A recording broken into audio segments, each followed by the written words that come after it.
Alors, on va enfin débuter notre cours de JavaScript. Alors là, on a fait tout l'arrière-plan et vous n'êtes pas sans savoir que le développement sur le web comprend deux parties distinctes. Une partie qui se fait sur le poste client, ainsi la plupart du temps c'est le rendu, et toute la partie serveur qui se fait en arrière-plan. Et au minimum, ce qu'on va faire, nous, dans notre cours en arrière-plan, c'est la partie base de données.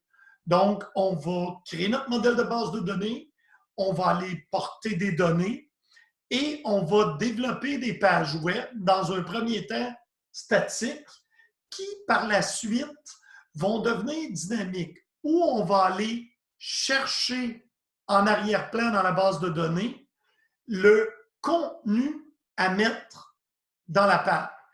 Puis on va faire ça à l'aide du langage JavaScript. Donc, ce qu'on va couvrir dans le cours d'aujourd'hui, c'est d'où ça vient, JavaScript, comment ça se fait que c'est arrivé. Visualiser l'engin ou le moteur, là, ça va dépendre des livres que vous lisez ou des sites web que vous consultez sur JavaScript. Puis après ça, comprendre c'est quoi les avantages de JavaScript et aussi c'est quoi ses limites. Qu'est-ce qu'on peut faire en JavaScript et qu'est-ce qu'on ne peut pas faire. Donc, à l'origine, JavaScript, ça a été créé afin de dynamiser les pages web. Donc, les pages web, ce que vous avez appris dans votre cours, je pense, d'introduction au monde de l'informatique, ben, c'est un fichier qui comprend des balises HTML, que ce soit header, body, H1, P pour paragraphe, qu'on stocke dans un serveur web et qu'un client va venir demander à l'aide du protocole HTTP. Il va faire un get d'une page. Cette page-là va être, le fichier que vous avez fait, va être attrapé par le navigateur. Les balises vont être parcourues dans le fichier de façon absolument tout ce qu'il y a de plus linéaire. Les balises vont être interprétées par le navigateur et la page web va se créer directement à partir du code HTML. Ça, c'est bien beau tant que tout ce qu'on a à faire se trouve dans des pages web et qu'on est capable de faire et de mettre statiquement. Mais là, imaginez-vous une entreprise comme Amazon qui a des milliers de produits et pas pour faire une page par produit. Alors, pour dynamiser les pages, on utilise JavaScript. Puis dans un premier temps, ça servait principalement à animer et faire des menus. Il n'y avait rien de compliqué dans le langage JavaScript. Alors, premièrement, je vous ai mis ici Java, c'est pas égal à JavaScript. Là-dedans. On voit pas votre écran. Oh! Bon, merci. On va faire un petit partage. Je vais garder ça secret. Est-ce que c'est beau? Ouais, c'est beau. Parfait. De toute façon, il n'y a pas grand-chose qui était illustré, mais ça va s'en venir.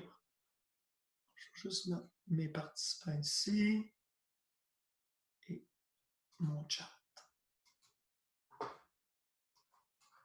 Ah, tiens, on va me permettre d'admettre Daniel.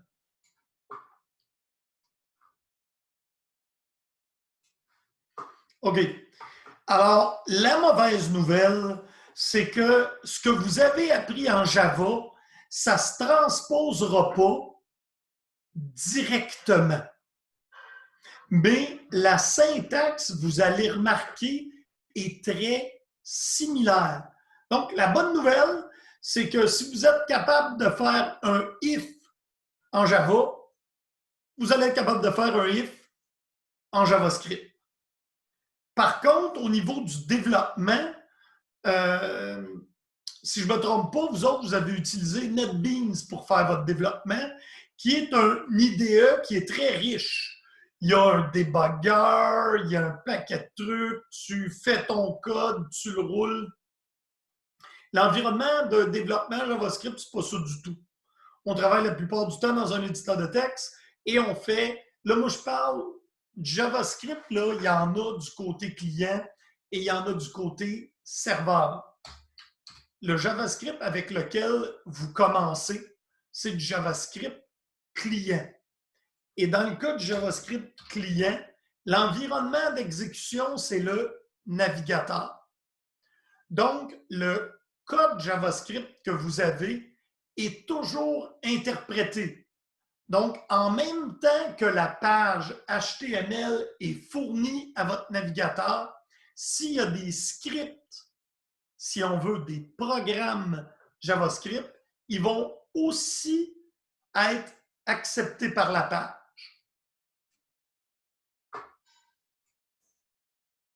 Donc, je vais y aller court, puis vous n'avez pas besoin de retenir le nom de Brenda Meach de Netscape, qui a inventé le langage Mocha.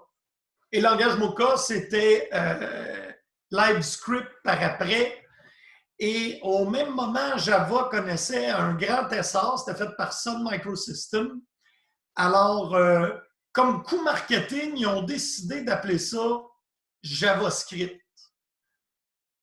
Mais comme je dis, à part une syntaxe qui se ressemble, JavaScript puis Java, ça n'a rien à voir hormis les 4 lettres JAVA. Donc, ça a été lancé en 1995 et par la suite, il y a un organisme international qui s'appelle ECMA qui a fait un standard pour le langage JavaScript qui s'appelle ECMA Script. Puis ECMA, c'est European Computer Manufacturer Association. Donc, c'est une organisation de standardisation du domaine de l'informatique. Si vous allez passer des entrevues, c'est possible qu'on vous parle de ECMA Script. Pour le reste du cours, quand je parle de JavaScript, je veux dire ECMA Script. C'est un langage qui correspond aux standards de l'ECMA international. Malheureusement ou heureusement, l'évolution de JavaScript, l'évolution du web, ça va très rapidement. Et on a pratiquement une version de JavaScript par année. Alors, la bonne nouvelle, c'est que le langage évolue rapidement. C'est le fun parce que ça nous permet, quand il y a des limites de fonctionnalité, de les régler. Mais de l'autre côté, ça fait que ce que vous apprenez aujourd'hui, ce n'est pas nécessairement mauvais, mais ça va changer demain. Entre autres, si vous regardez ici, l'édition 7, oui, puis en plus, les numéros d'édition, l'année, puis la version de JavaScript, c'est pas toujours synchronisé. Alors là, je vous parle de la version 7 de JavaScript qui est sortie en 2016 et qui est connue sous le nom de ES 2016. La plupart du temps maintenant, dans le monde de JavaScript, on a tendance à le nommer avec l'année. Peut-être la question demeure, vous dites, OK, dans ce cas-là, le JavaScript roule dans le navigateur. Qu'est-ce qui se passe avec les navigateurs plus vieux? Est-ce qu'il y en a d'entre vous, par vote à main levée, qui, mettons peut-être pas l'année passée, là, mais l'année d'avant, utilisaient ou utilisent encore Internet Explorer? J'en ai-tu?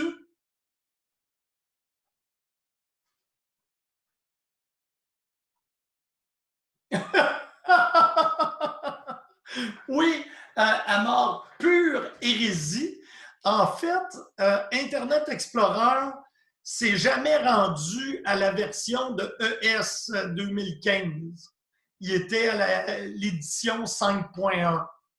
Et on peut voir qu'il y a eu un bon bout de temps avant que l'évolution recommence. Mais quand tu écris un programme, en supposant, puis là, je vais être curieux, on va aller faire un petit tour sur le web et on va regarder si on peut trouver, il y a combien de pourcents d'utilisateurs encore aujourd'hui qui utilisent Internet Explorer. Je vais partir mon Safari parce que j'ai... Oh non, je peux partir Edge. C'est ça que je vais faire.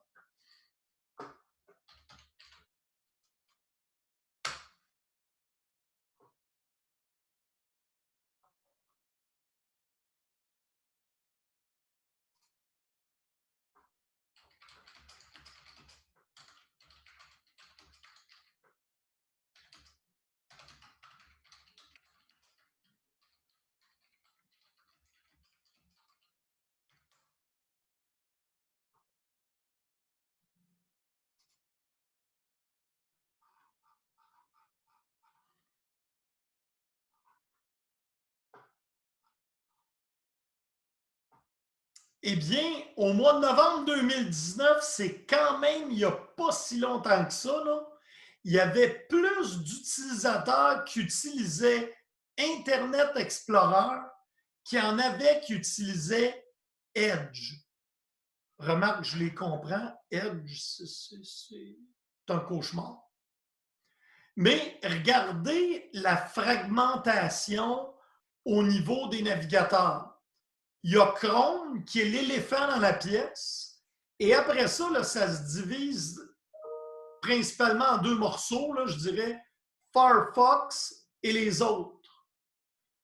Et là, on ne parle pas de version, là. Je parle de l'utilisation.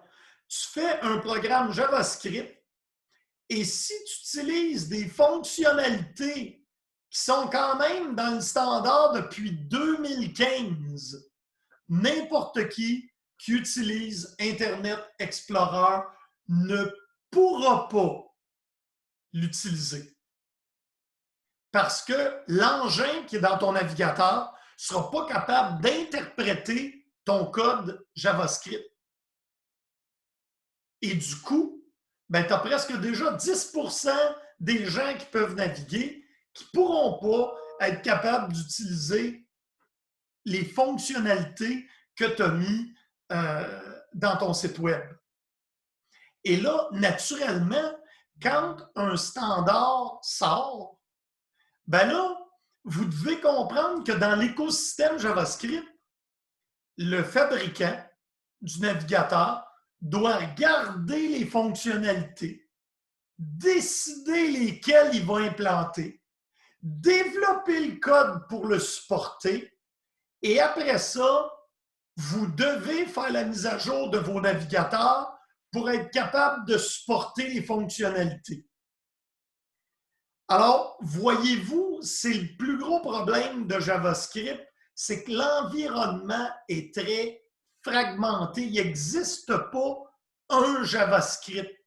C'est plein de petits bouts, puis de morceaux, puis de standards qui évoluent. On va voir tantôt, je vais vous parler de transpilation. Non, pas d'épilation, la transpilation. Puis je vais vous dire que ça réglait certains de ces problèmes-là, mais encore là, pas tout au complet. Donc, comprenez que quand vous prenez une décision de développer en JavaScript, la deuxième décision, ça va être OK ou je m'arrête. Est-ce que je développe pour la version ES 2017 et j'utilise les promesses? Ou est-ce que je développe en 2017 puis je vais transpiler pour même ceux qui utilisent des plus vieilles versions l'utilisent? Ou est-ce que je les laisse tomber, ceux qui ont des plus vieilles versions?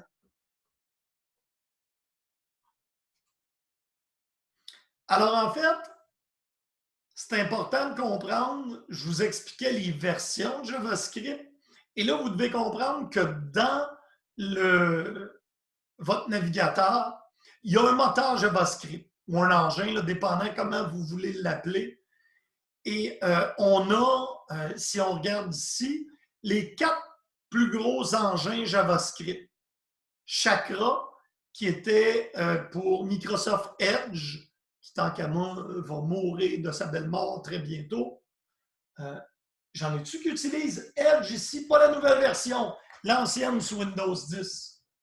C'était très sécuritaire, étant donné qu'il n'y a personne qui développe pour ça.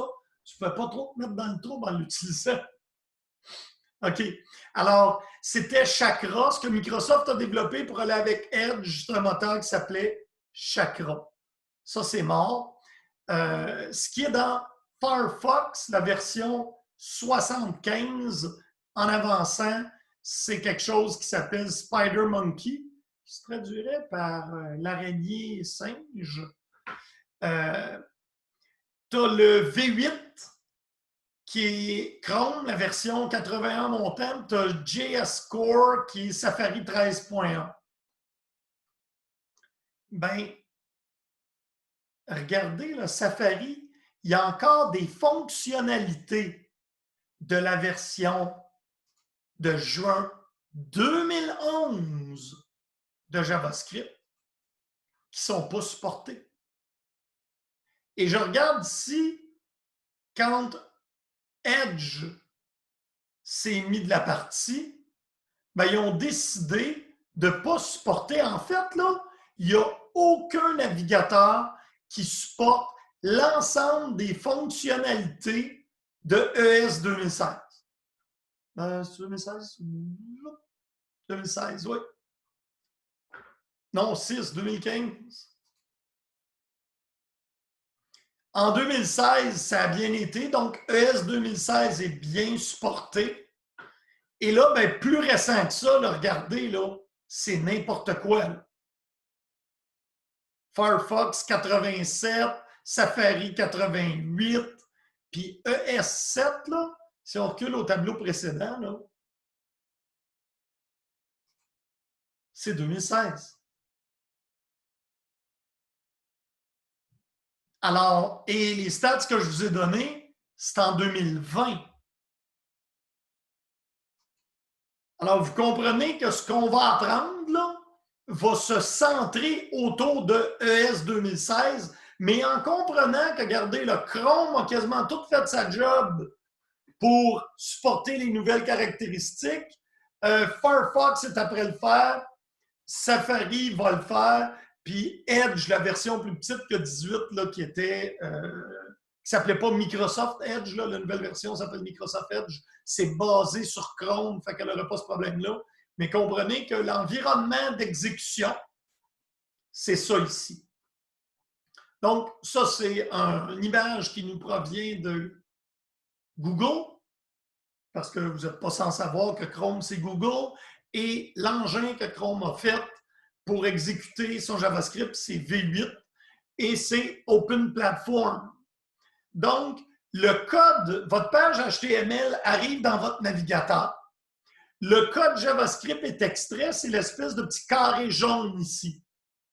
L'engin V8 parse le code, le lit. On peut le parser, c'est un peu lire votre code, va faire un arbre abstrait du code exécuté, va générer le bytecode au même titre que votre compilation en Java, va être optimisé, puis après ça, compilé pour rouler sur les différents CPU qui sont supportés.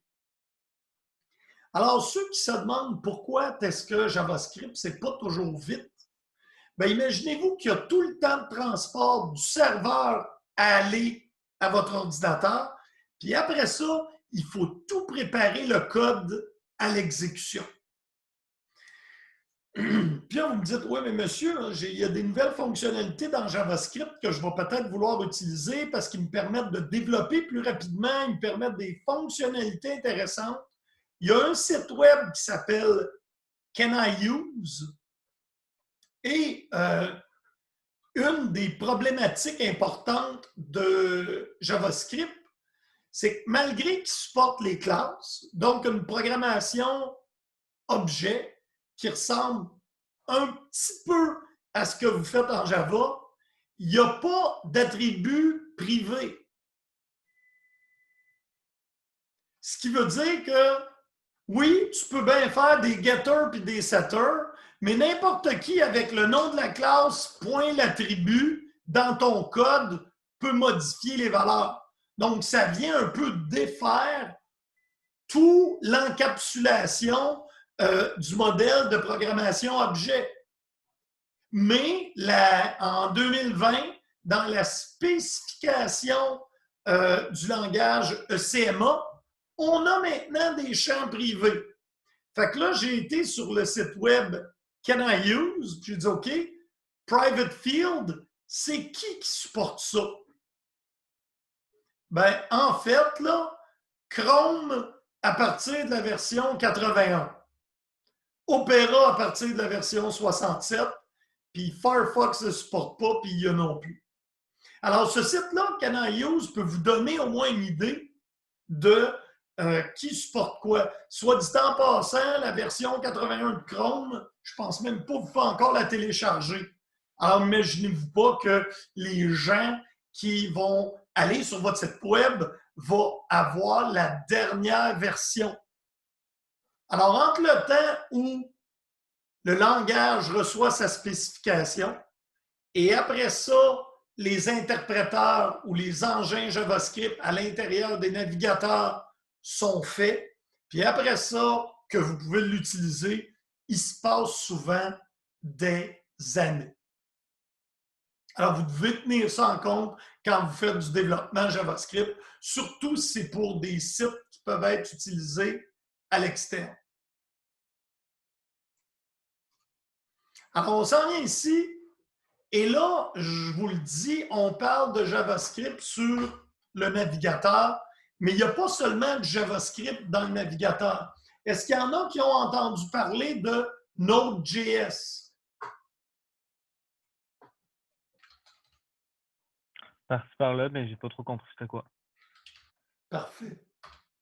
Là, vous comprenez que mon navigateur reçoit du code JavaScript et va l'exécuter.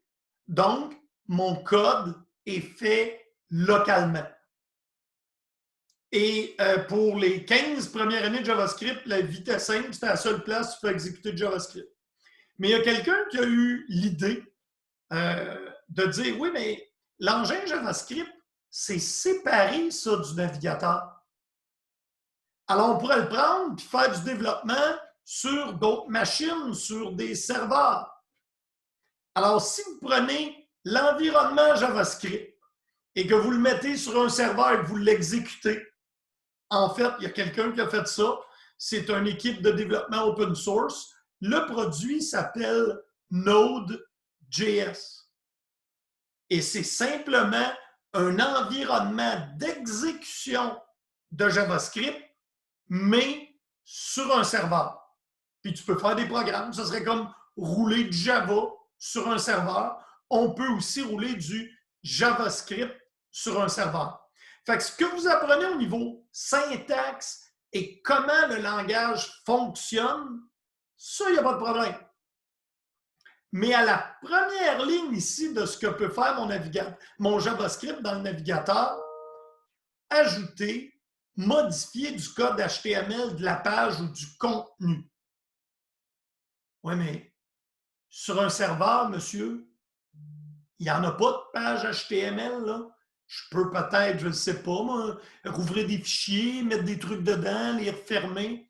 Effectivement, le JavaScript et son lien avec le navigateur, qu'on appelle un API, Application Programming Interface, il y a des choses que tu peux faire sur le serveur, puis il y a des choses que tu peux faire sur le client. Ce qui est ici, les deux grands premiers points, ça fonctionne seulement dans l'API du navigateur. Puis là, vous voyez peut-être venir, je parle d'API du navigateur. En fait, oui, le langage JavaScript, maintenant, vit tout seul et peut avoir des ponts vers le navigateur ou vers le serveur. Alors, quand je fais du JavaScript dans le navigateur, j'ai l'API du navigateur qui m'est offert pour être capable de faire ce type de programmation-là. Parce que là, le clic de souris se fait dans le navigateur. Pour que moi, je réagisse dans mon code JavaScript, il faut que le message se passe. Ça se passe au travers l'API du navigateur. Ce n'est pas une fonction de JavaScript en tant que telle. JavaScript va s'en servir, mais le langage JavaScript ne connaît pas les souris, ne connaît pas les mouvements de pointeur.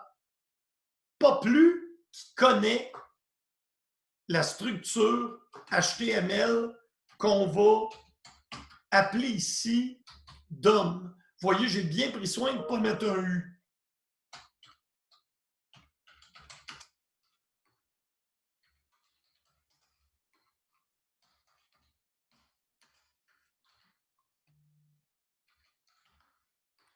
DOM, c'est un objet qui se trouve dans le navigateur qui comprend toute votre page web dans une structure de base de données. Et votre navigateur expose son objet à JavaScript. Et c'est comme ça qu'on va contrôler la couleur, la police de caractère, le contenu. Et c'est à l'aide de cet objet-là qu'on va prendre le contenu qui se trouve dans une base de données, on va le ramener dans mettons, dans un tableau. Et à partir du tableau, notre code JavaScript va pousser de l'information dans le DOM qui contient les champs, les balises, le contenu. Là, vous voyez que JavaScript dans le navigateur, JavaScript, lui, s'occupe des tableaux, des variables, des déclarations, des boucles, des branchements. Mais tout le reste, c'est votre navigateur qui fait le boulot et c'est le fait qu'il y ait un Application Programming Interface, un API entre les deux qui vous permet en tant que développeur d'interagir avec le monde de votre navigateur. Donc, j'ai dit qu'on pouvait modifier du code HTML du contenu, on peut réagir à ce que l'utilisateur fait, on peut aussi parler à des serveurs distants. Et ça, c'est ce qu'on va faire dans le cadre de ce cours-là. Donc, quand, par exemple, on va appuyer sur un bouton, l'API du navigateur va notifier notre programme.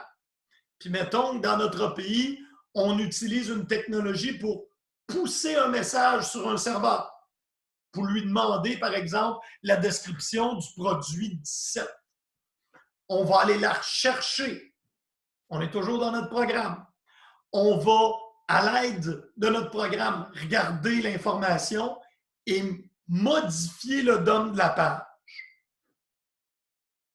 Et tout ça en JavaScript, mais JavaScript, il ne peut pas faire le travail s'il n'est pas collé comme ça avec votre navigateur. On peut obtenir et définir des cookies. Ça, je pense qu'il n'y a pas personne qui a, dans le cours ici, jamais entendu le nom.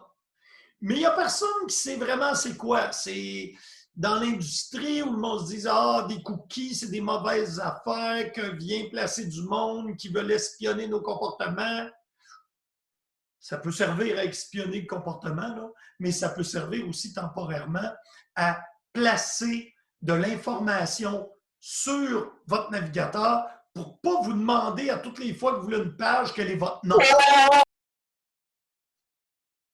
Bonjour Sarah. Et on arrive au côté stockage. Mais tout ce qui est là, ce n'est pas JavaScript qui fait ça, c'est JavaScript dans le navigateur. Qu'est-ce que ça ne peut pas faire, JavaScript dans le navigateur? Ça n'a pas accès à votre système d'exploitation, ça ne peut pas écrire des fichiers, ça ne peut pas voir aucune autre fenêtre de votre navigateur ou même un onglet, sauf celles qui sont de la même origine. Et quand j'utilise le mot origine ici, c'est pour le même nom de domaine. C'est pour ça, entre autres, que ton courriel Google, ton Gmail, si tu veux, que tu aurais dans ton écran, n'a pas accès à ton onglet Facebook. Il y a des petits silos. Et ensuite, ton JavaScript ne peut pas accéder à un autre domaine. Nom de domaine, là, c'est google.com, c'est un nom de domaine, par exemple. Si tu es sur Facebook, ben même ton code JavaScript n'a pas le droit d'aller chercher quelque chose sur Facebook, à moins d'une entente qu'on appelle CORS, Cross Origin Domain. On va le voir un petit peu plus loin. Ça, c'est ce qui va me permettre, parce que là, quand on va exécuter du code JavaScript, on va être sur notre ordinateur, puis on va vouloir aller se connecter à notre BD sur le cloud pour aller chercher de l'information. Alors, il va falloir comprendre un petit peu comment permettre à notre code JavaScript d'aller chercher quelque chose qui est à l'extérieur de son domaine. En résumé ici, par une image, JavaScript sur le navigateur, c'est un langage sûr.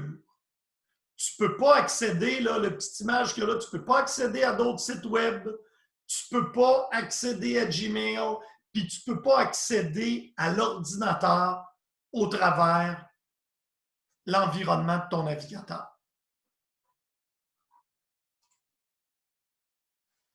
Cross-Origin Resource Sharing, là, j'ai vraiment fait une traduction libre.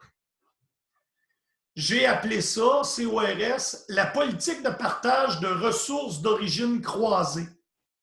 On voit à droite les cylindres auxquels il manque la ligne de droite, là, c'est utilisé pour deux serveurs. Le domaine A et le domaine B.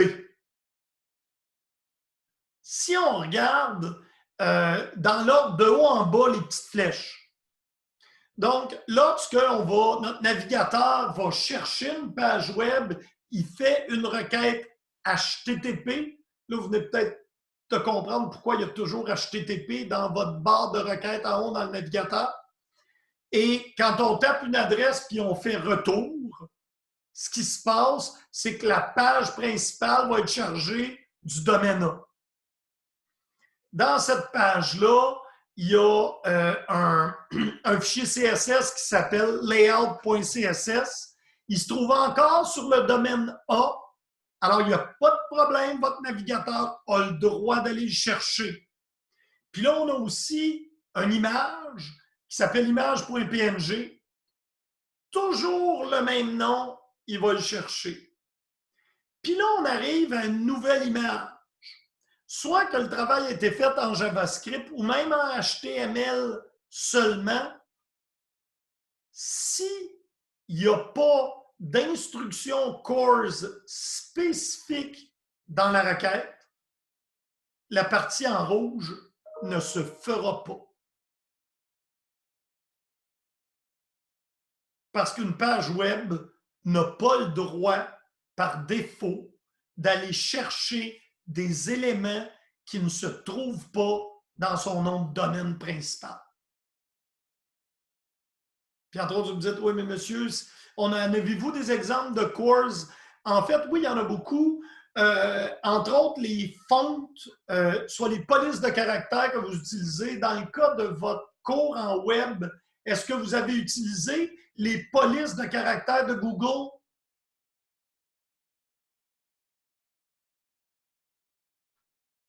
Personne?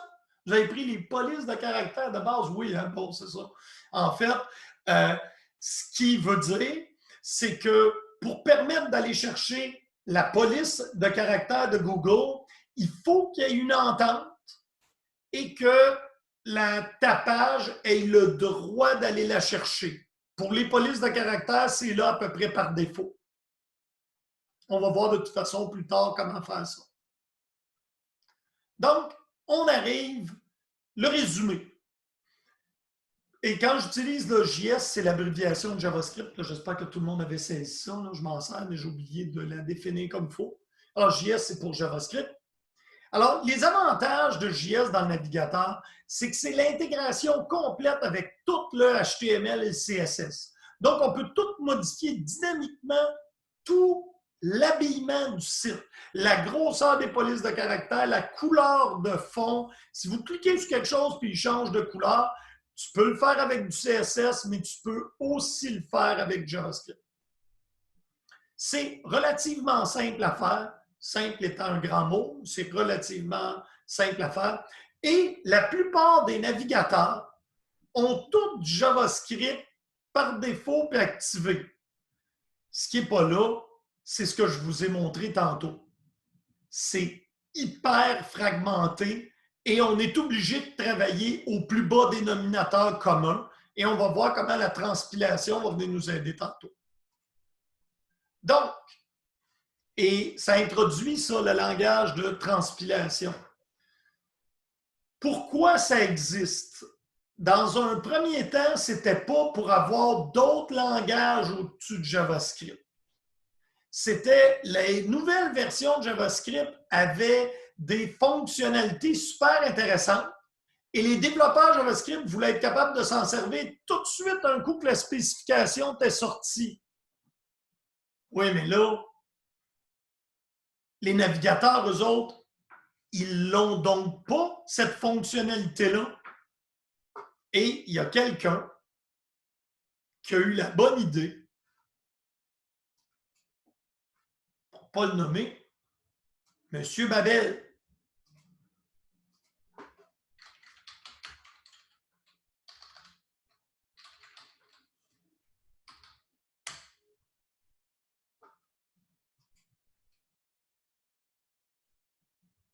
OK? Alors, c'est un projet open source dont le but te permet d'utiliser la prochaine génération de JavaScript qui n'est même pas sortie aujourd'hui.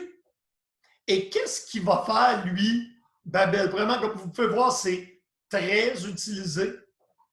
Ce qu'il va faire, lui, il va prendre ton JavaScript de haut niveau et il va le descendre en JavaScript de bas niveau. Ça ici, c'est ce qu'on appelle une arrow function, une fonction en flèche. Ça a été introduit par ES 2015. Et Babel va prendre ça et va sauvegarder ça et c'est ça que tu vas déployer. Est-ce que vous comprenez l'utilité de Babel? Y en a-tu qui me disent, monsieur, je ne comprends pas trop Babel, à quoi ça sert?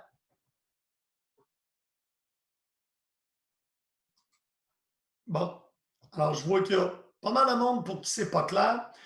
Dans ma présentation tantôt, je vous ai parlé d'une caractéristique qui s'appelait les champs privés.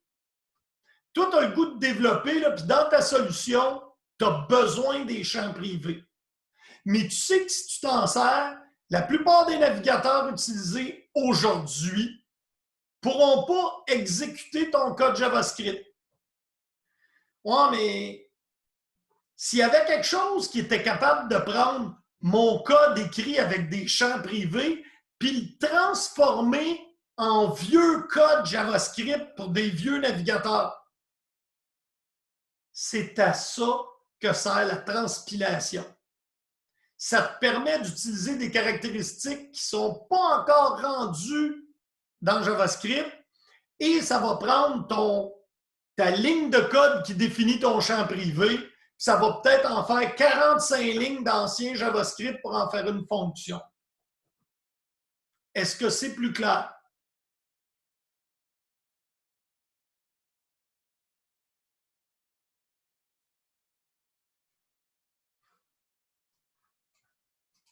Mieux que ça?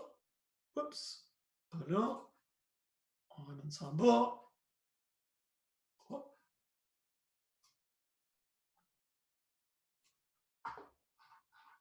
La transpilation, c'est cool. On est capable d'utiliser de nouveaux des nouvelles versions de JavaScript, même si les navigateurs ne l'ont pas, mais plus que ça.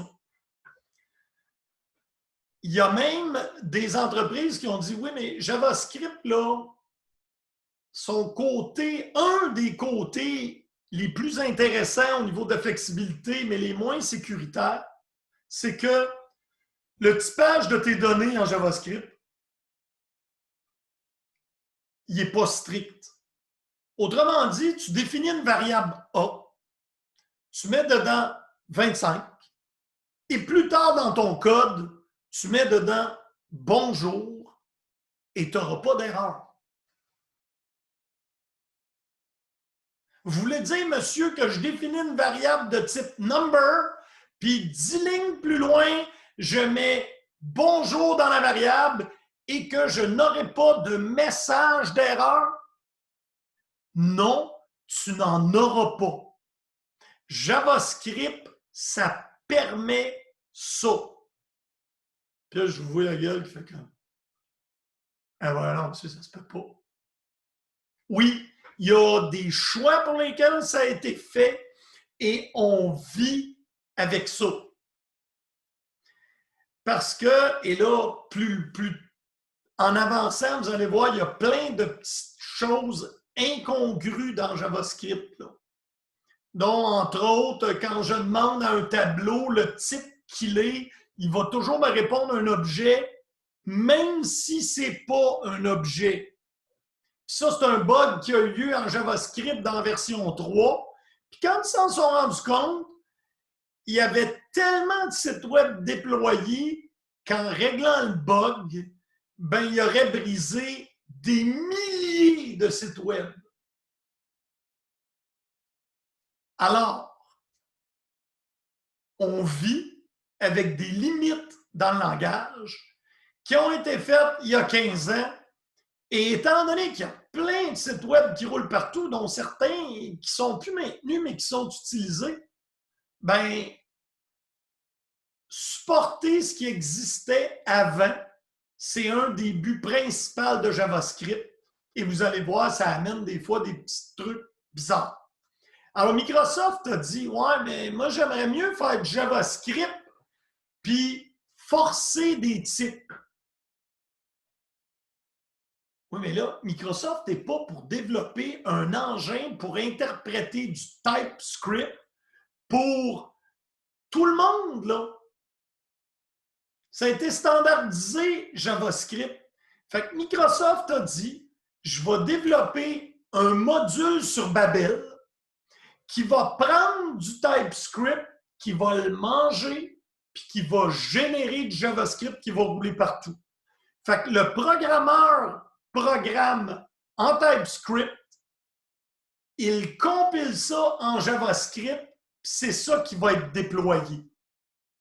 Puis pourquoi on appelle ça de la transpilation? Je dis, oui, mais monsieur, c'est juste de la compilation. Ben non, c'est ça. Parce que ça ne compile pas du code exécutable. Ça transforme un langage qui est TypeScript en JavaScript.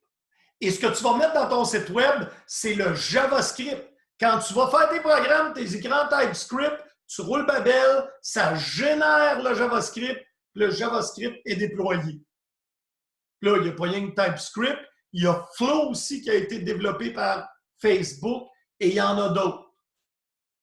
Alors, il faut comprendre que le monde JavaScript, c'est pas aussi carré que ce que vous avez eu l'habitude de voir en Java. En Java, c'est assez... Il y avait principalement une compagnie qui faisait les avancées qui étaient Sun Microsystems. Ça allait pas mal par en avant. Comprenez que c'était un petit peu plus large. Et là, la transpilation, vous pouvez penser, c'est un compilateur de langage qui, dans notre cas, nous autres, là, sort du JavaScript.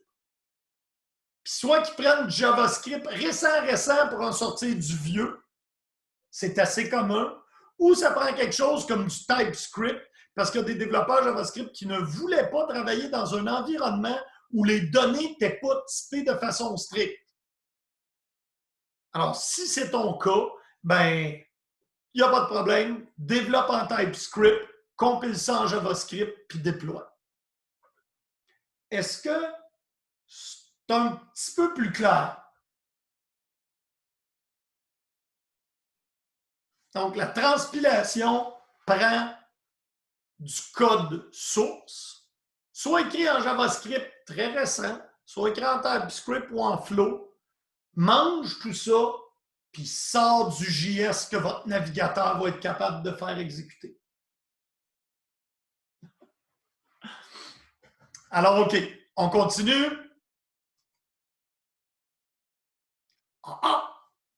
Là, on a fait assez de blabla. Il est moins 10. Je vous donne 10 minutes de pause. On revient. On va faire 2-3 petits programmes JavaScript très, très bébés. Et on va terminer. La semaine prochaine, on va continuer, puis on va avancer dans notre développement JavaScript. Aujourd'hui, c'était pour se donner une idée, puis en avançant dans les semaines, il va y avoir pas mal moins de théorie et pas mal plus de pratique. Alors, on va poser la vidéo.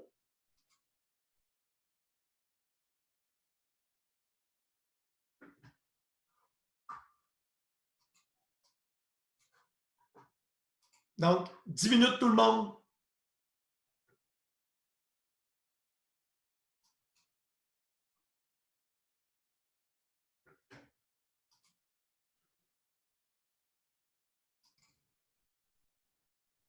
Un TP que faisait mon fils hier soir, mon fils Simon, qui étudie à Poly pour devenir ingénieur en génie logiciel. Et je trouvais que c'était un bel exemple pour vous introduire à où est-ce qu'on s'en va. Alors, on a ici une liste de clients qui sont là et vous voyez ici en haut le nom du client sur lequel je suis positionné. Hein? Quand je change ici, vous voyez que mon client change et j'espère que vous remarquez aussi que la boîte sur laquelle est positionné le client devient active.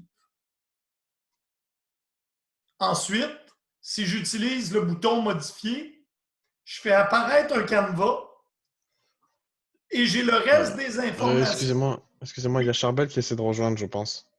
Bouge On va pas. l'accepter. Oui. Ok. Merci beaucoup. Pas de souci. Charbel, ça va? Tu es maintenant avec nous de retour? Ouais, il est là, c'est bon. Parfait. Donc, on a ici un petit canevas qu'on fait apparaître. Je peux modifier son nom. D'amour recueil minuscule, faire enregistrer, me déplacer. Je peux même supprimer une boîte. Pourquoi je vous montre tout ça? C'est que j'ai trouvé que c'était un très bel exemple de ce qu'on va faire. C'est un petit peu plus complexe que ce qu'on va faire, j'en conviens, mais c'est un bon exemple. Et on va être capable de regarder qu'est-ce qui se passe avec ça. Alors ici, on a notre code HTML. Est-ce que tout le monde sait c'est quoi ici une div en HTML? Je ne trouve plus mon chat, ne bougez pas, je l'ai caché de moi-même.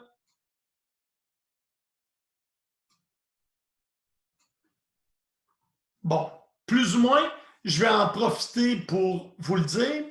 Une div, c'est un conteneur dans une page web qui finit qu'un retour de chariot. Donc, quand je mets quelque chose dans une div elle-même, ça ne s'affiche pas.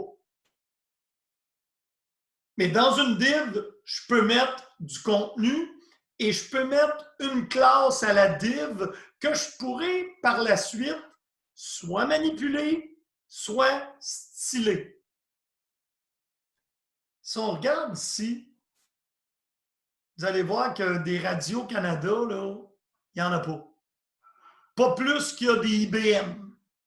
Mais il y a des noms, des descriptions, des personnes ressources. Ça ici, là, c'est ce qui apparaît quand je fais éditer.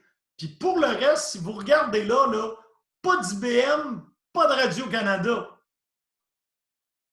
Donc, comment on fait, premièrement, afficher dans un premier temps la liste des compagnies, puisque toutes les divs sont vides, je ne vois rien.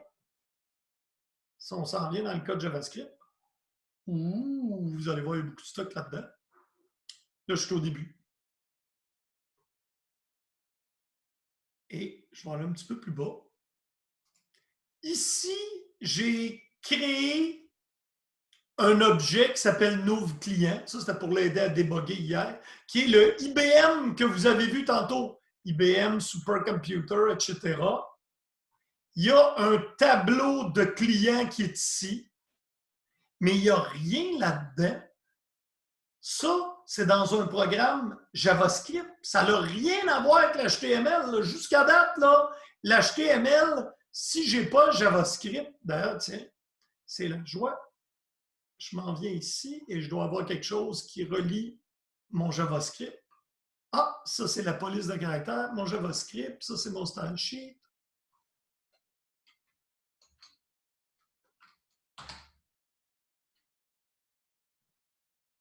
Et ici, mon script. OK. Là, je vais simplement l'enlever.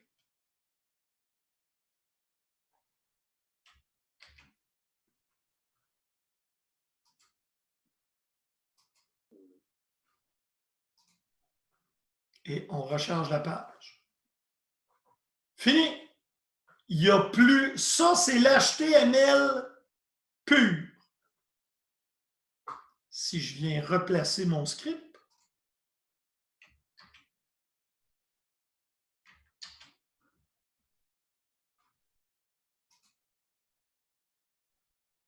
on voit maintenant que tout est réapparu. Donc, vous comprenez que l'HTML de cette page-là, ce n'est qu'un squelette. Et l'affichage se fait dans JavaScript. Et là, je viens ici injecter les clients. Et là, je mets les valeurs dans la div. Donc, je m'en vais prendre le tag H3 et je lui mets le nom du client. Je vais prendre le tag paragraphe, je vais mettre la description, etc., etc. Et à partir de ça, je peux ajouter des nouveaux clients, je peux les modifier, je peux les effacer. C'était pour vous donner une idée vers où on s'en va. Ce ne sera pas nécessairement aussi complexe que ça, mais ça va y ressembler pas mal. Sauf que pour vous, ça va être un formulaire simple qui va permettre, par exemple, l'inscription d'un utilisateur. Puis le formulaire le plus compliqué, ça va peut-être être l'affichage des produits. Donc, en travaillant ensemble, on va apprendre à développer un petit programme en JavaScript. Et si je vous mets, par exemple, un petit peu plus bas, si je vous demande de regarder ça à partir d'ici, même on va partir ici. Il y en a-tu qui regardent ce code-là et que ça leur dit un peu quelque chose? Selon vous, var div client, ça fait quoi? Oubliez la partie droite, là. Juste var div client. Je peux y aller par chat. Effectivement, Selena, c'est une création de variables. Et après ça, on lui... Et là, c'est ça ici. Vous souvenez-vous, dans ma présentation, je vous ai dit qu'on peut interagir avec le navigateur en JavaScript en utilisant le DOM, Document Object Model. Ben ça, document, c'est l'objet le plus haut du DOM. Tout dans la page est rattaché au document. Et ensuite, on appelle un getElementById. Ça veut dire positionne-moi sur l'élément dont le ID, c'est client avec un S. Ce qui revient à arriver ici, s'en aller en haut, faire CTRL F. Ça, c'est pas le nom de la classe. Ah! C'est elle ici.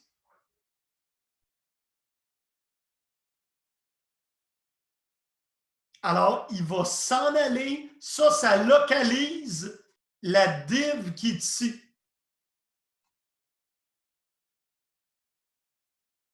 Et après ça, ce qui va se passer, c'est que je vais être capable d'en ajouter. Ah non, ici, c'est ça mon ID, pardon. ID égale client. Donc, je suis rendu ici. Donc, la div, j'ai un pointeur, une variable qui pointe là-dessus. Et par la suite, donc, div client, c'est cette div-là. Div étude, c'est son ami qui est ici. Elles sont vides là, en ce moment, les deux.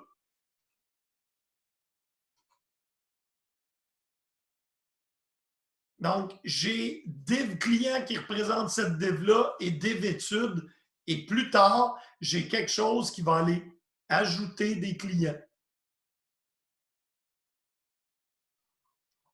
var div client égale document point, créer l'élément de la div et il va venir rajouter tout ça.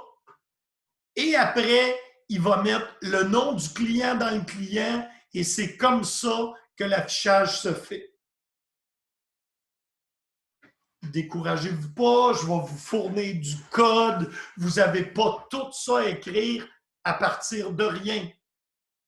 Mais ce que je veux vous montrer, c'est qu'on peut aller très loin en JavaScript. Vous allez être capable de faire ça et plus encore. Parce que là, eux ont toute une structure de données locales. Voyez-vous, toutes les données, là, ils sont codés en dur dans leur programme. Nous, à la différence, on va avoir une fonction qui va aller la chercher puis qui va la ramener. Puis elle n'ira pas la chercher n'importe où. Elle va aller la chercher dans votre base de données. Parce que le but du cours, c'est de vous permettre d'aller chercher les données, venir les mettre ici, et après ça, travailler avec le DOM pour l'afficher. Un coup que vous avez fait ça et que vous êtes à l'aise dans 2 ou 3 environnements que je vais vous avoir fait faire, vous n'aurez absolument aucune difficulté à le faire pour votre TP. Gardez vos pages simples. Et là, je vous introduis à la notion de div. Je vais peut-être vous faire une petite récapitulation parce que là, j'ai vu que ce n'est pas tout le monde qui était à l'aise avec les divs. Donc, je vais peut-être juste faire un petit peu de récapitulation sur le HTML au prochain cours parce que les divs, c'est très utilisé en programmation dynamique. Là. Puis vous devez comprendre les divs, les classes, les ID. Parce que pour être capable d'aller chercher du contenu ou d'en pousser, il faut absolument être capable de localiser dans l'arbre l'information. Et très souvent, on utilise des divs pour les regrouper. Donc, je reviens à nos moutons. Je vais laisser tomber l'exemple du beau Simon. Il y avait une remise aujourd'hui. Je vous ai envoyé une petite page qui s'appelle bug.html, en fait, je vous ai envoyé. Je vous ai rendu disponible sur le Google Drive une petite page qui s'appelle bug.html. Premièrement, téléchargez-la et deuxièmement, ouvrez-la avec votre navigateur.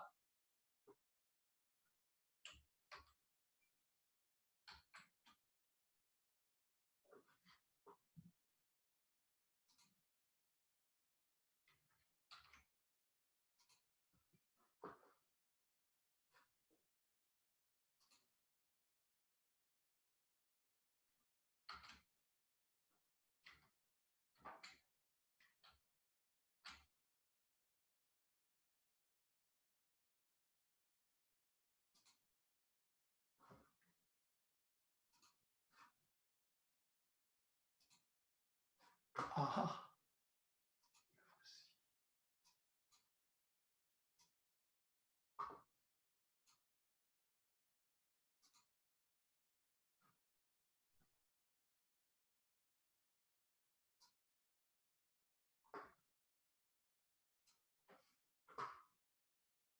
Ce que vous avez, ça devrait ressembler un petit peu à ça. En fait, c'est pas vrai, là. Je vais juste... Ça devrait, en fait, ressembler à ça.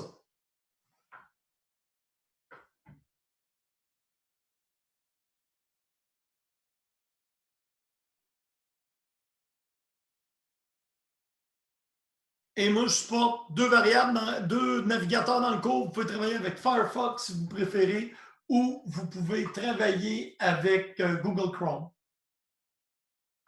Un ou l'autre, je n'ai pas de préférence personnelle.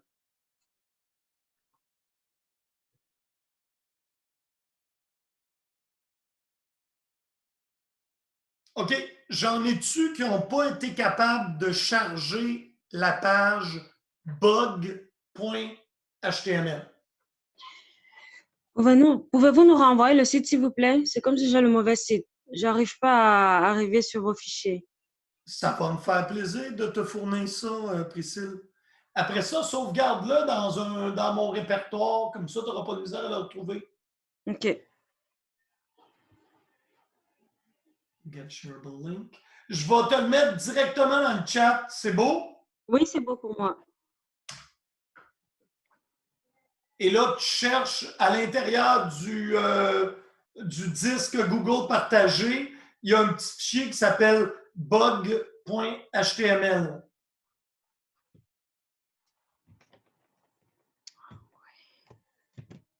À part Priscille, est-ce que tout le monde est rendu devant cette belle page dans laquelle il y a une erreur? OK? Donc, Priscille, est-ce que tu as été capable de télécharger la petite page bug.html? C'est ce que je suis en train de faire.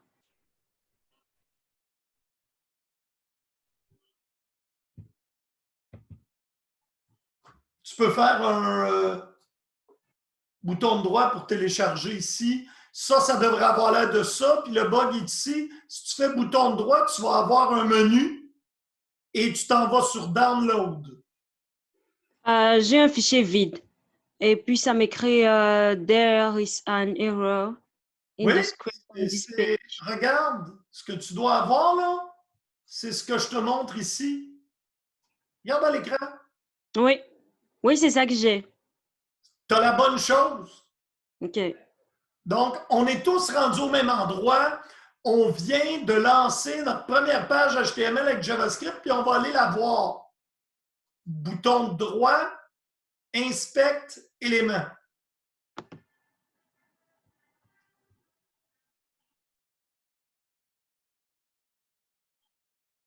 Oh my God, oh my God, oh my God! Qu'est-ce que c'est ça, monsieur?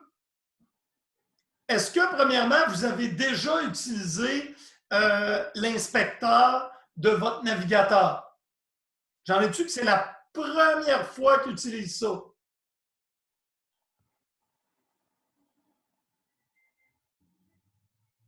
F12, ça fait le même boulot. C'est parce que si tu es sur un Mac, c'est pas F12, alors...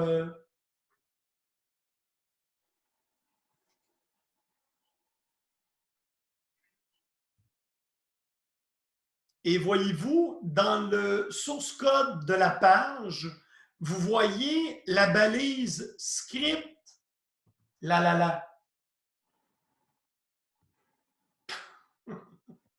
Merci, Youssef. Ça me fait plaisir.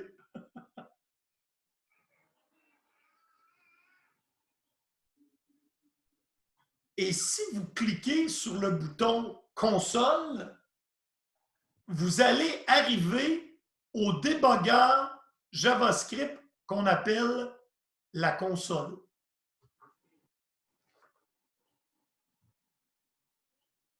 Et vous voyez l'erreur.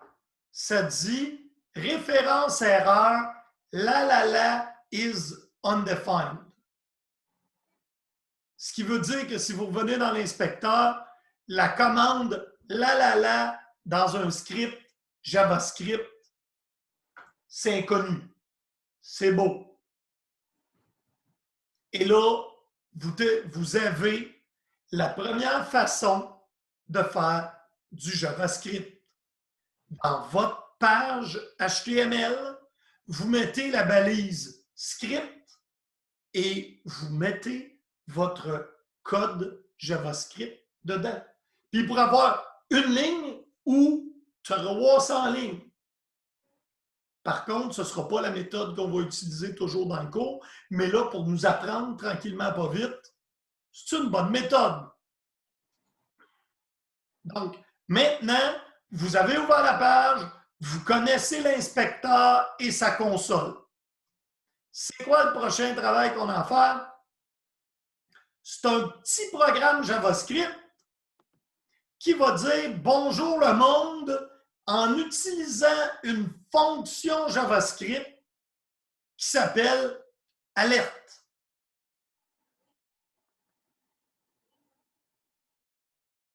Alors, démarrez votre code, soit Visual Code,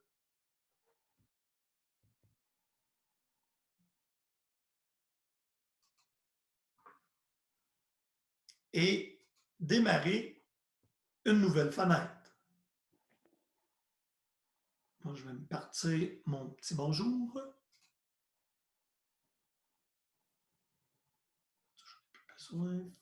New window.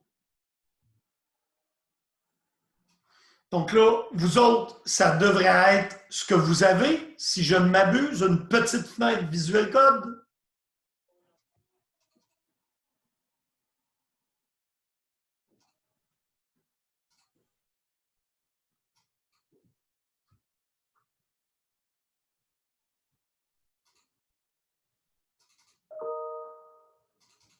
Et là, vous allez taper, puis je vais vous le mettre à l'écran, votre premier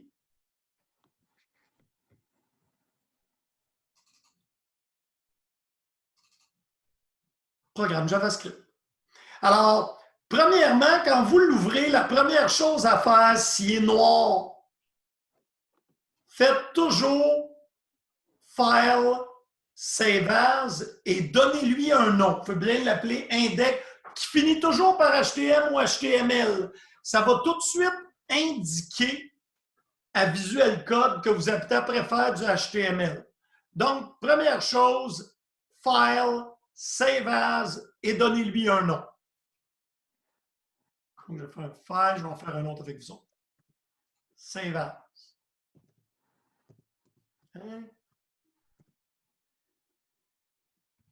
Je vais l'appeler, moi, dans mon cas, moi, index.html. Je vous ai appris au dernier cours le beau petit raccourci, HTML. Boum! Le titre, on va l'appeler « Bonjour ». Ça va s'indiquer sur notre onglet de navigation. Monsieur, Oui, comment on faisait pour avoir le HTML5? on tape HTML.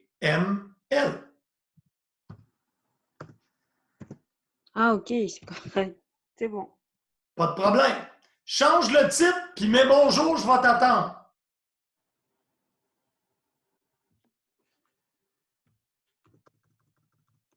Après ça, on va mettre une balise P. On a juste à taper la lettre et la choisir. Puis dans la balise, on va dire avant JS. Après ça, on va mettre une balise script. Tu as juste à taper script. Entre les deux scripts, on va faire alerte.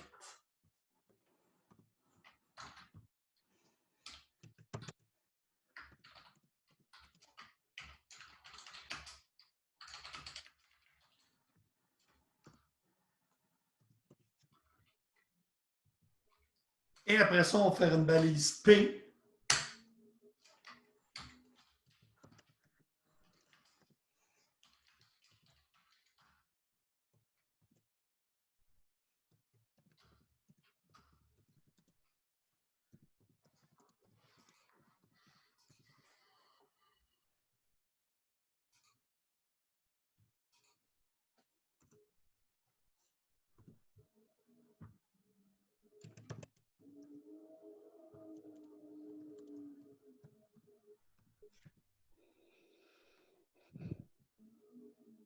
Et là, à l'aide de votre navigateur, vous allez exécuter la page que vous venez de faire.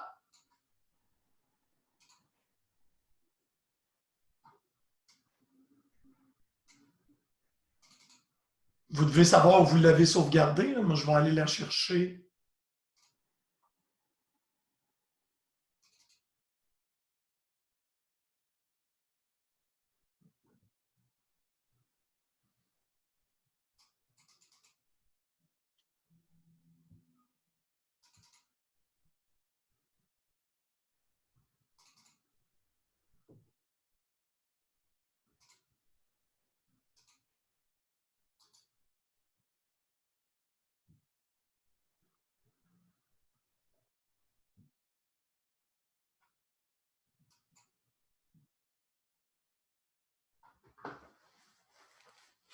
Ça devrait vous donner quelque chose qui ressemble à ça.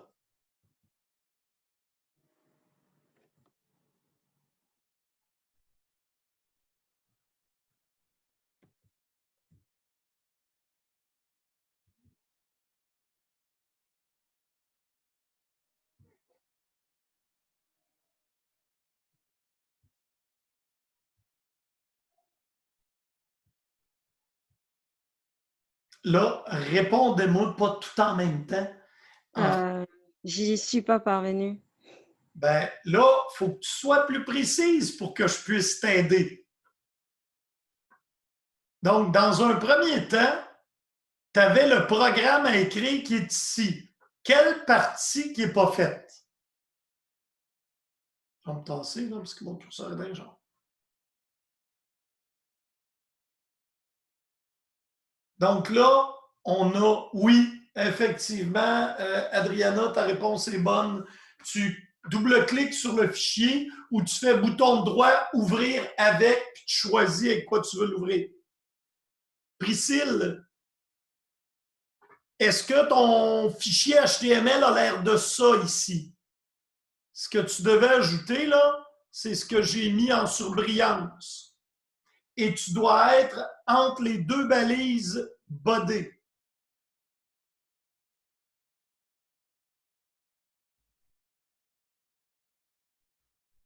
Oui, C'est fait? oui, Est-ce que tu as sauvegardé ton fichier? oui. Et là, tu as juste à aller avec ton fichier explorateur, ton File Explorer dessus, et tu double-cliques. Ça va, moi, je fais un Open With, là, parce que je veux l'ouvrir spécifiquement dans mon Firefox. Mais double-clique dessus, là, puis si tu cliques OK, ça va disparaître, puis ça va laisser ça là.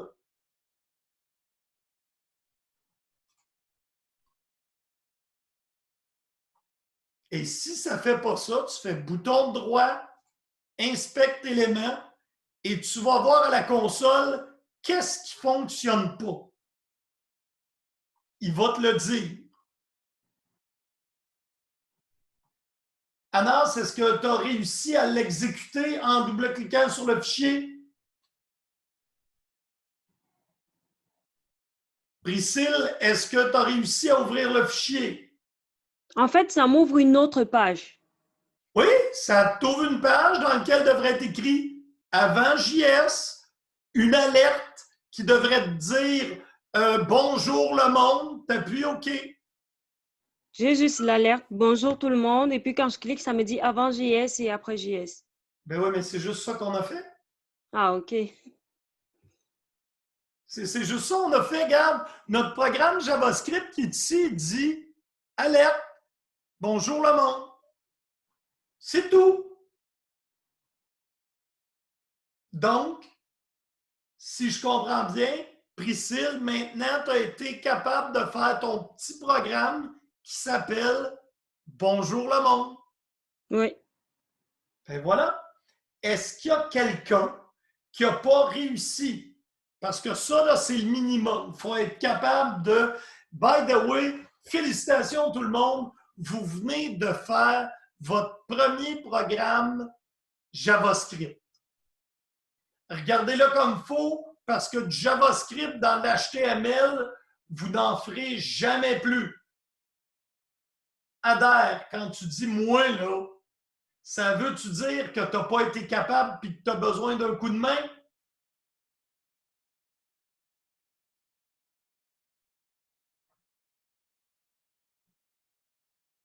Good. Ben là, je viens premièrement de te montrer le fichier HTML que tu devais faire. Est-ce qu'il y a une partie là-dedans que tu as de la difficulté à comprendre?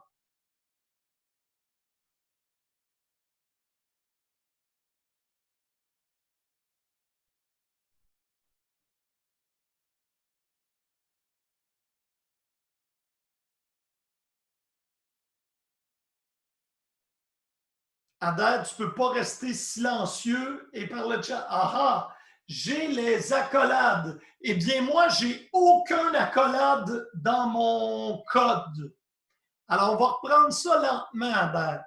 Prends-toi un nouvel onglet. Fais un file Save As et appelons-le adhère.html.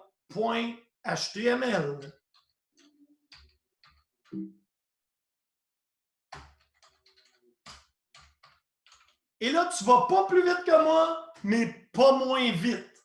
Il faut y aller au même rythme. Est-ce que tu as sauvegardé un nouveau fichier vide qui s'appelle adhère. Oui,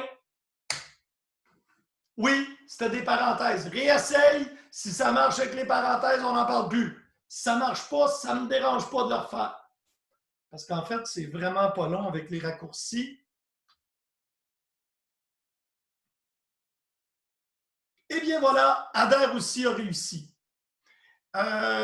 Juste pour que vous le sachiez, Visual Code supporte les abréviations EMIT. Et il y a vraiment 1 million d'abréviations. Ça peut aller super vite faire du code HTML. Vous m'avez vu, je me suis envenu ici. Pour le faire, j'ai fait HTML retour. J'ai changé mon nom de document pour l'appeler, mettons, test. Oups. On vient ici, test. Quand je veux faire un tag, je fais, mettons, un tag H1. Titre. Je veux faire un tag de script. Là, il faut que je sache, l'HTML est encore là. Alerte. C'est une fonction. Donc, pour tous les appels de fonction adhère, et naturellement tous les autres étudiants, un appel de fonction, c'est toujours le nom de la fonction, parenthèse ouverte et fermée.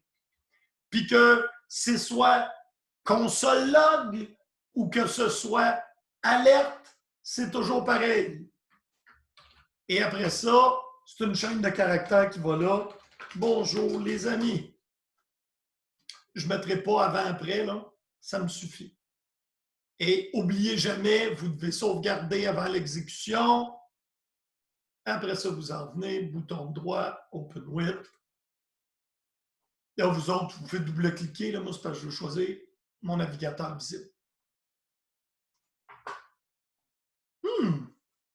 C'est bien, mais c'est dérangeant. Hein? Si je veux mettre 5 ou 6 messages dans mon programme pour me suivre, je trouve que alerte, c'est peut-être pas approprié. Alors, on va en apprendre une deuxième. On va changer le mot alerte pour le mot console log. Console.log.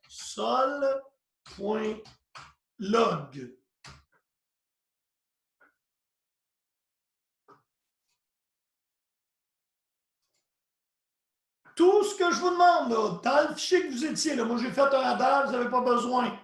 Vous changez alerte pour console log.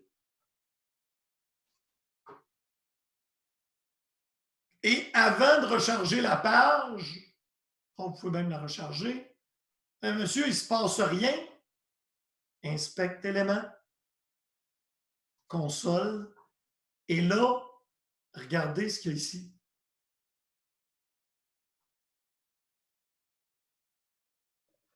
Et si j'en avais plusieurs des consoles log, qu'est-ce qui se passerait?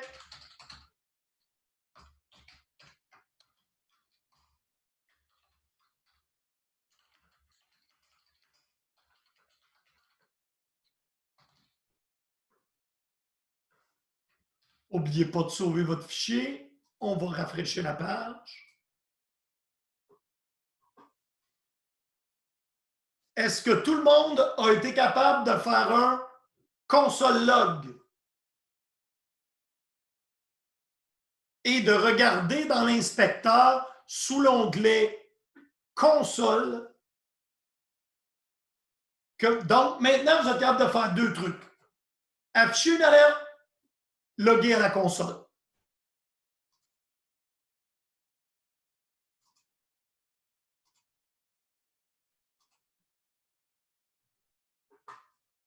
Et là, on va apprendre à servir plus tard du débogueur.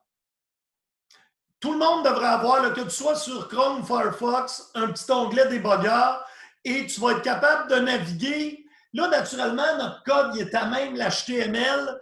Un coup qu'on va avoir des scripts séparés dans des fichiers séparés, on va juste voir notre code, mais on voit, il est ici notre code JavaScript.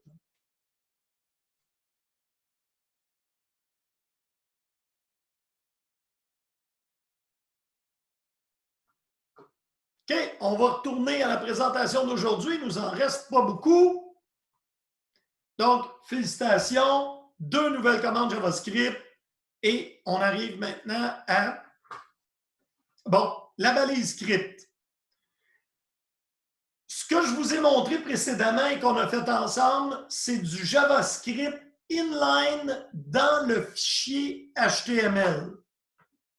Vous ne ferez plus ça. OK? On l'a fait, c'est super le fun. Ouh! Mais c'est comme du CSS. CSS, tu fais ça dans un fichier externe. On va faire la même chose avec notre JavaScript. On va aller le mettre dans un fichier externe et on va aller le relier.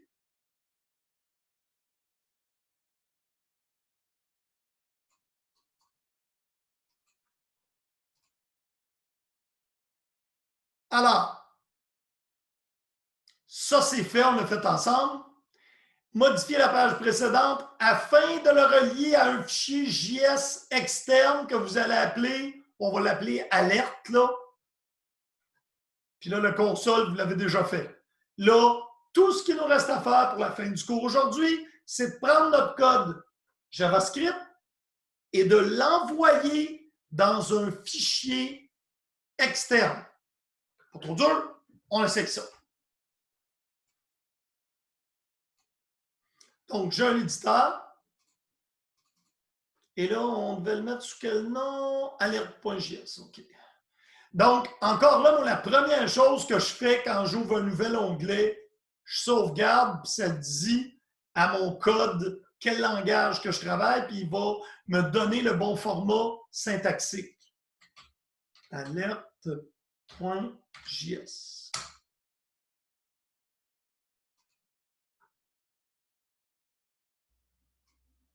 On va prendre notre code JavaScript, on va l'enlever de là. On va le mettre ici. On va sauvegarder. Alors là, tout ce que j'ai fait, là, j'ai pris le code qui se trouvait dans ma page HTML et je l'ai déplacé dans un fichier JavaScript.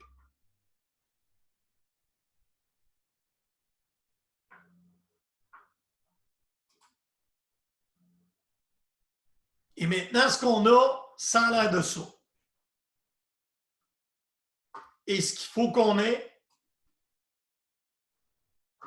c'est ce qui est écrit là. On a juste à mettre notre source. Donc, on n'a plus besoin du fin de balise parce que là, ça va être une balise autocontenue.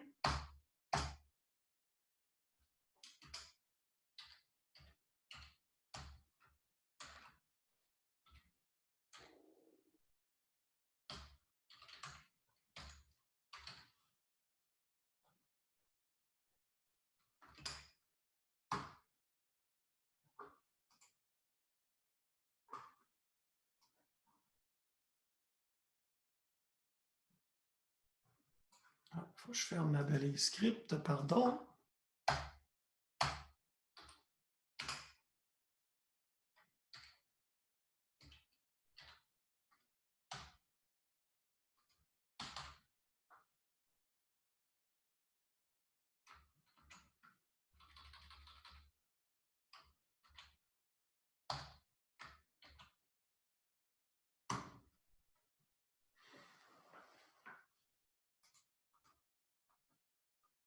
Alors maintenant, il vous reste à sauvegarder.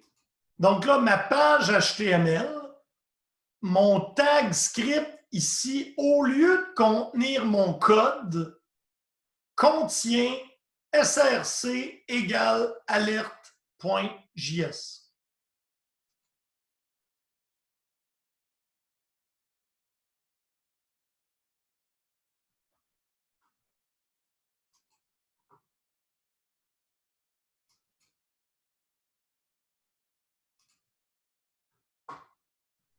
Et là, si on vide,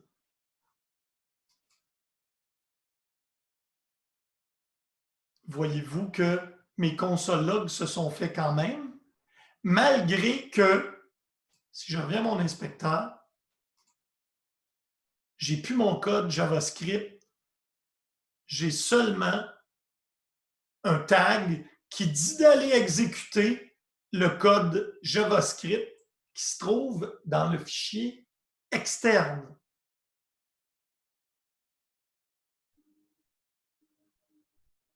Et là, dans le cas de notre débogueur, vous voyez ici que j'ai votre code JavaScript.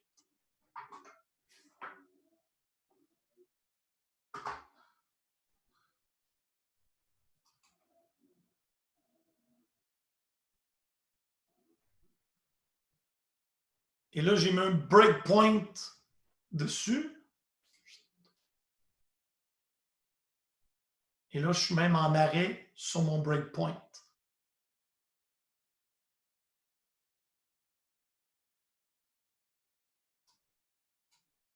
Je pourrais stepper là, un par un, mais là, il me reste juste une ligne. J'ai fini.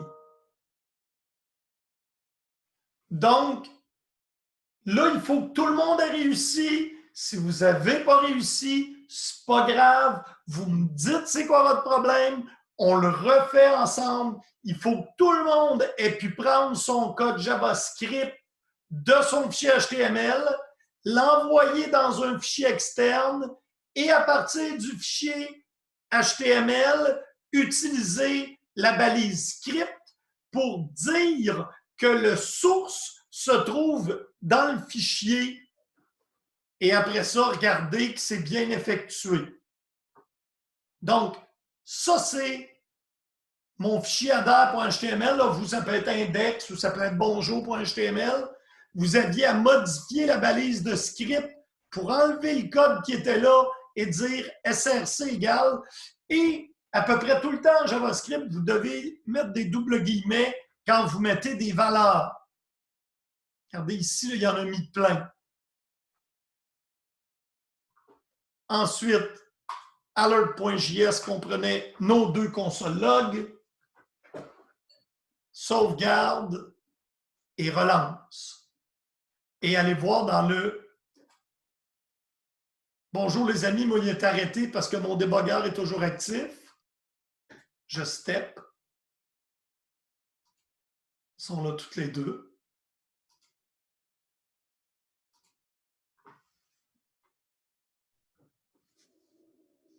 J'ai besoin là, que vous me confirmez. Console log, on s'en sert, Adriana, spécifiquement, parce qu'en fait, là, en cas d'exécution, regarde, on ne le voit pas, les consoles log.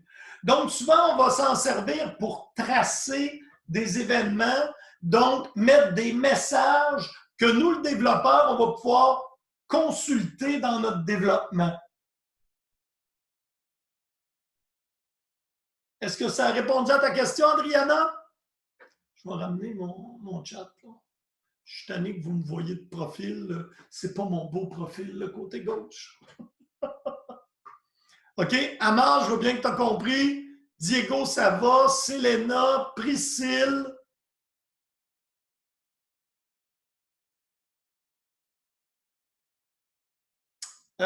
Daniel, as-tu été capable de faire ça? Davin? Charbel, je sais que tu es parti puis rentré, ça a bien été. Merci, Jordan. Devin, merci de me faire signe. Zoé, all right. Nixon, c'est-tu bon? All right. Zoé, ça a-tu bien été?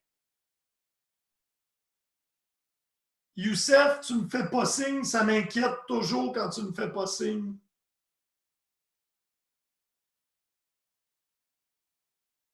Sarah, all right, tu l'as eu. Yeah, je suis fier. C'est chez vous. T'as-tu une petite sœur, Sarah? C'est-tu elle qu'on a entendu tantôt? Victor, ça va-tu? All right, merci, Sarah. Victor, Walter, est-ce que ça l'a bien été? Yes. OK. Riyad, tu ne m'as pas donné de nouvelles. Je ne t'ai pas vu passer. Jason non plus. C'est peut-être moi qui ai mal lu, là. OK. Christian. J'ai juste un des deux Christian ici. Là, je suis inquiet. L'autre n'est pas là, mais j'ai Christian Castaneda. All right. Alexandre, je pense que juste toi qui ne m'as pas fait signe.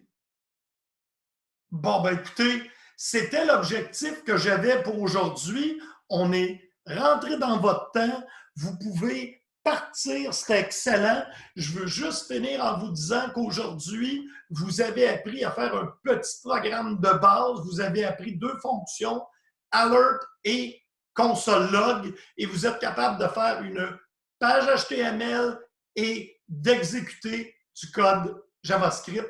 Alors, on va avoir de quoi d'un petit peu plus fancy. Au prochain cours, on va faire une petite calculatrice qui va faire des plus, moins fois divisés pour nous donner des résultats, pour commencer à nous faire travailler avec le DOM. Alors, je vous souhaite une belle fin de semaine parce que moi, je n'enseigne pas demain. Je vais tenter de corriger. J'ai 2 choses à corriger pour vous autres. Le quiz 3 et la première partie du travail. Alors, vous m'avez donné du boulot pour demain. Ça va être fait. On se voit la semaine prochaine. Ça m'a fait plaisir de vous avoir avec moi. Ciao la gang! Bye bye. Au revoir!